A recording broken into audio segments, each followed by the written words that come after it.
Сәлем дуслар, сіз Татарстанның төп яңалыкларын карыйсыз. Узган атнаның төп яңалыгы, әбейләр чыган көтті.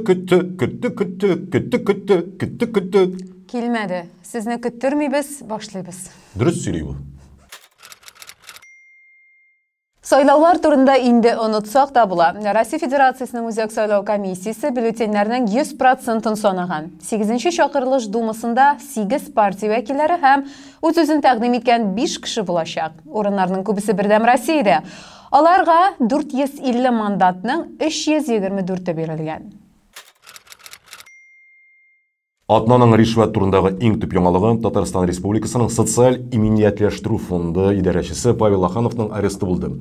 Сишәмбе көнне иртән аны Инфинити внедорожнигында ришвәт алганда тоткарлыйлар. Суд аңа арест билгели. Ахановка кемнең һәм ни өчен акча бирүе сер итеп саклана. Бар Рәсәйне дер селкеткән фаҗига Пермь университетында 1-нче курс студентының кораллы һөҗүме. 8 кеше һәлак була, 40-дан артык кеше яралана. Бу мәхшәрдән зыян күрүчеләрнең авыр кайгысын уртаклашабыз.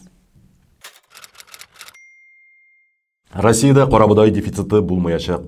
Илдә аның запаслары җитәрлек. Россиядә барда тотрыклы булу куандыра.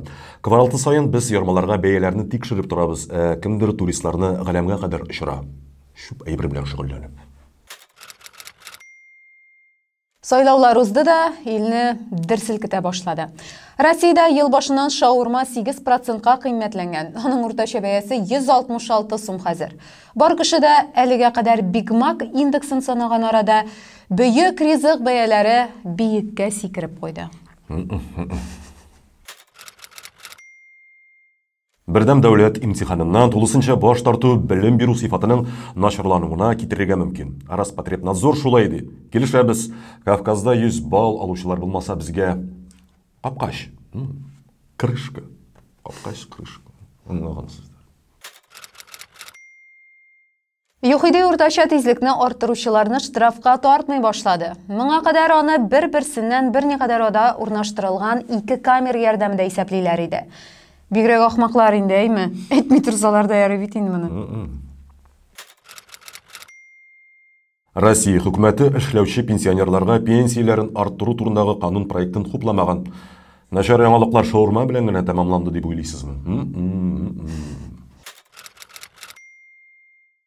Сибур белән Таиф бер урта компаниягә берләшү турындагы килешүне имзалап, Таиф акцияләренең 100%-ын консолидацияләү өчен хәл итте. Татарстан суверенитеты турында борчылабыз менә хәзер. Әйтмәде. Дуслар, сезгә сөйләнәсе яңалыклар шушылар иде. Киләсе очрашуларга кадәр. Ассаламу алейкум.